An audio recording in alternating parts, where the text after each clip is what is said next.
খুলনা বিভাগের যশোর জেলায় একটি প্রাচীন দর্শনীয় স্থান হলো 11 শিব মন্দির, যেটা প্রায় 400 বছর আগের একটি প্রাচীন মন্দির, যে মন্দিরকে ঘিরে রয়েছে একটি বড় ইতিহাস। এই মন্দিরটির অবস্থান যশোর জেলা শহর থেকে 40 কিলোমিটার দক্ষিণে অভয়নগর উপজেলায় অভয়নগর গ্রামে।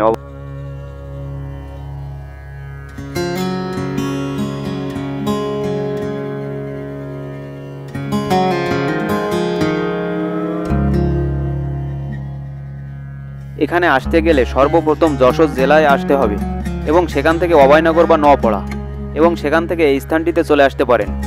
এটি যদিও একটি হিন্দু ধর্ম অবলম্বীদের একটি উপাসনালয়, তবু এখানে সকল ধর্মের লোকই ভ্রমণের জন্য আসে, কারণ এটি যশোর জেলার মধ্যে একটি প্রাচীন অন্যতম দর্শনীয় স্থান।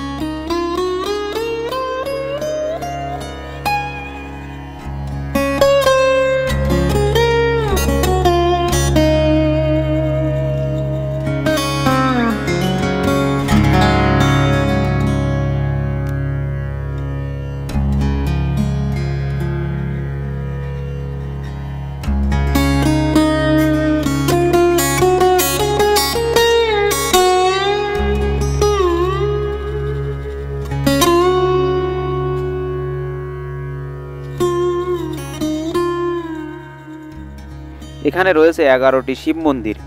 গেট থেকে ভিতরে প্রবেশ করতেই সামনে রয়েছে মূল মন্দির এবং মূল মন্দিরের দুই পাশে 4টি করে 8টি এবং সামনে রয়েছে 2টি, মোট 11টি মন্দির।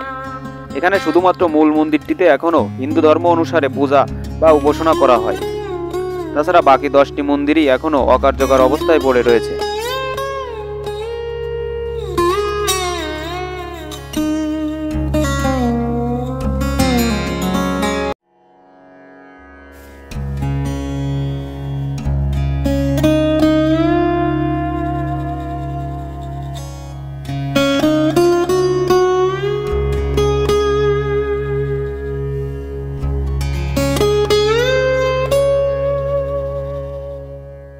সতেরো শতকের মাঝামাঝি সময়ে যশোরে ছিল রাজা নীলকণ্ঠ রায়ের রাজত্ব এবং রাজা নীলকণ্ঠ রায় বসবাস করতেন অভয়নগরের ভৈরব নদীর তীরে এবং রাজা নীলকণ্ঠ রায়ের একটি মেয়ে যার নাম ছিল অভয়া দেবী এবং এই অভয়া দেবীর নাম অনুসারে অভয়নগর গ্রামটির নামকরণ করা হয়।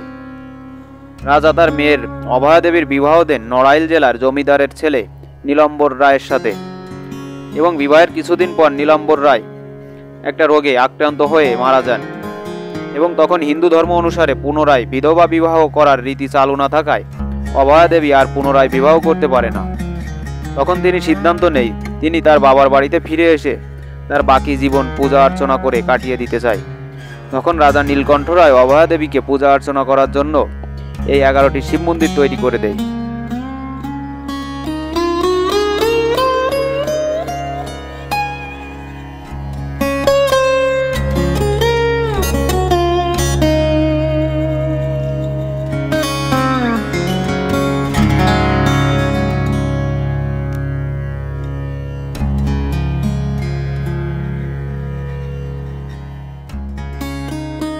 স্থানীয়দের মত অনুযায়ী এখনো নাকি মাঝে মাঝে রাতে মন্দিরের ভিতর থেকে অভয়া দেবীর কান্নার আওয়াজ শোনা যায়।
এই স্থানটিতে প্রতি বছর চৈত্র মাসের শেষ দিনে এখানে মেলা অনুষ্ঠিত হয়।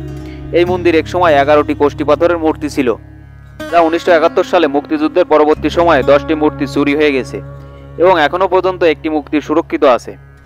আপনি যদি কখনো যশোর ভ্রমণে আসেন, সেক্ষেত্রে এই স্থানটি ভ্রমণ করতে পারেন।